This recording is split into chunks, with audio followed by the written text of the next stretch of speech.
The moment you let people make decisions for you is the moment you lose control over your life. When you're struggling to make and trust your own decisions, and you start asking other people for validation and an answer for everything, you hand that control to other people. I thought this would be a good topic to cover with my brother because I feel like I've always struggled with this, and I also feel like having trust in yourself is the way to build a good life. So today I'll be talking about how we fall into the trap of doubting our own decisions, why we let other people make decisions for us, and at the end I'll teach you how to start trusting yourself in your own life. This is Fantastic, a podcast all about helping you build self-confidence and community. Cue the intro.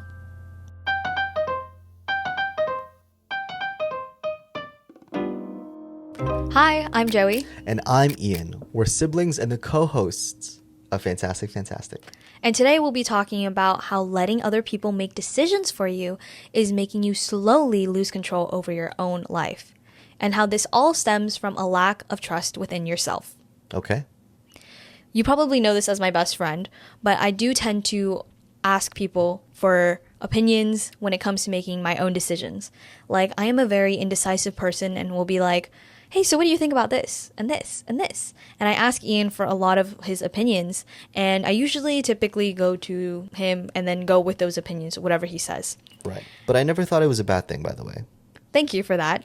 But I'm realizing it's actually a bad thing, because if you're like me, I feel like asking people for their opinions doesn't come from a place of, oh, I'm just going to ask you for your opinion and I'm just going to hear you out and then I'll go make the decision on my own.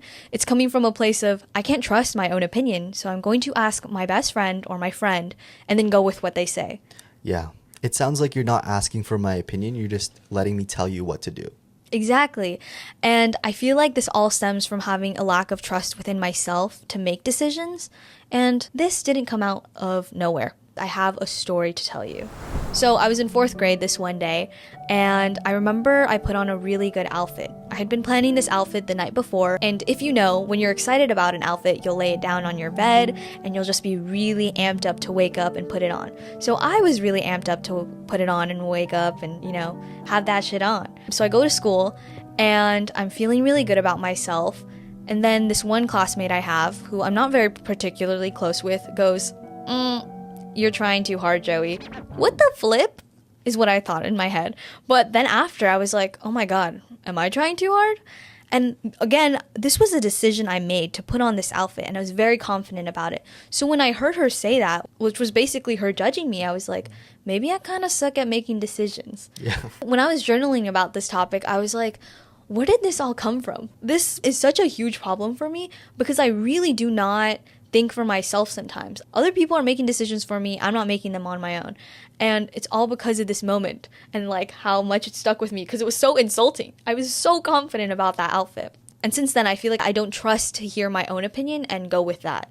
I always need to ask someone for their opinion before I make a choice. Okay, so why is this even bad? I think it's a problem because I feel like as I ask my friends for help or to make decisions for me, I'm slowly putting all the responsibility on my friends and not putting any responsibility on myself. And I think when you put responsibility not on yourself for decisions you are actually making, it makes you not care about the decisions you're making. If I ask Ian, what should I do with my day? I feel like I'm not actually living your life. Yeah. If I don't like what his opinion is and I still do it, I'm like, that wasn't my idea. It was Ian's idea. And it's not my responsibility I had a bad day. It's actually Ian's responsibility because he's the one who suggested these ideas. Even though ultimately I'm the one who decided to go with his idea. Mm-hmm. And I think another thing that I tend to do when I ask people for their opinions and go with it is that I use them as a buffer. So if Ian and I made a bad decision, I'll be like, oh, it's okay because it's not that bad. I mean, I consulted with my friend. I'm not the one who made that choice. It's okay. It can't hurt me because it's not on me. Yeah, you know? Yeah. Even though it's on my life. And I remember a couple years ago, I had just thought about my life basically, and I was like, what am I doing?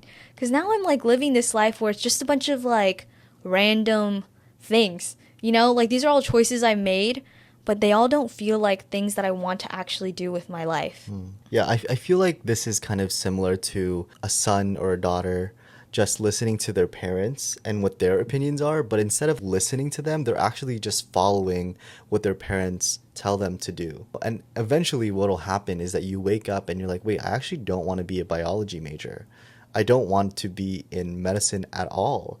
But you've just been listening to their opinions without listening to what your own opinions are and what you want to do.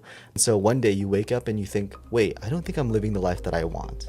Yeah, and how can you live the life that you want if you're never listening to your own voice? And if you, more importantly, don't trust to hear your voice?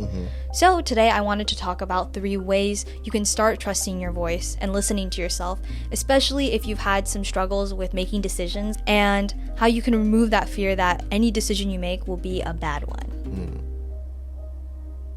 Number 1 is to start small. The thought of making a decision as someone who always offloads decisions to other people can be so intimidating and so scary.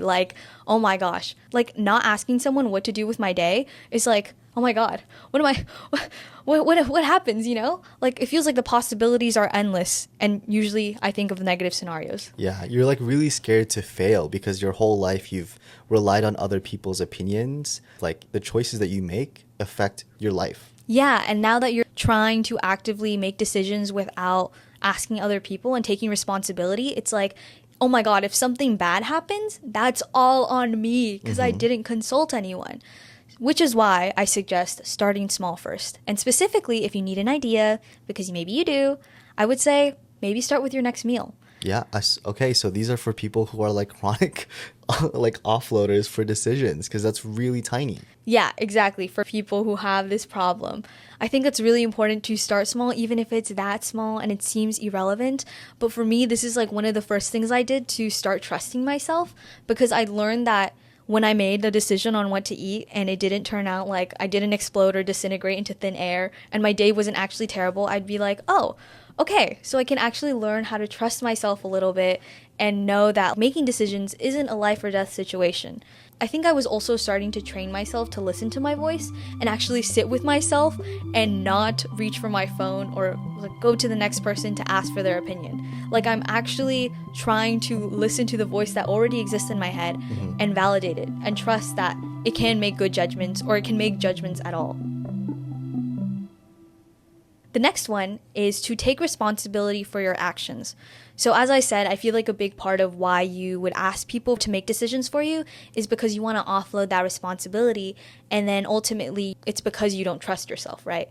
I think taking responsibility for your decisions is one of those ways where you're accepting whatever decision you make as good or bad, and you just accept it and learn from it. Taking responsibility can be a huge step because it feels like it's all on you and it's really intimidating, but it's also such a good opportunity to learn from yourself and learn what you like and dislike. I think a lot of the times when I would ask people for their opinions, I wasn't learning anything about myself because I was just learning about what people liked and how in relation I didn't like that. So taking responsibility for your actions would look like if you have a good result, you accept it, learn from it, and be I made this decision and it didn't turn out shit. Okay, we're good.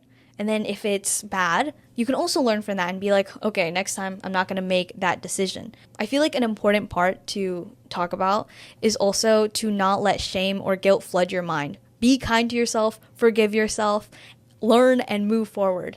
I think there's a lot of times where when we make our own decisions and they turn out bad, I feel that negativity is amplified and we can't get out of our heads. So try to actively not shame yourself and not feel so guilty that something turned out bad. Just take responsibility and move forward. Once you take responsibility, I feel you'll feel more empowered to make choices that will actually positively influence and impact your life. Now that it's on you, why would you want to do the thing you don't want to do when you could do the thing that would get you closer to your ideal good life?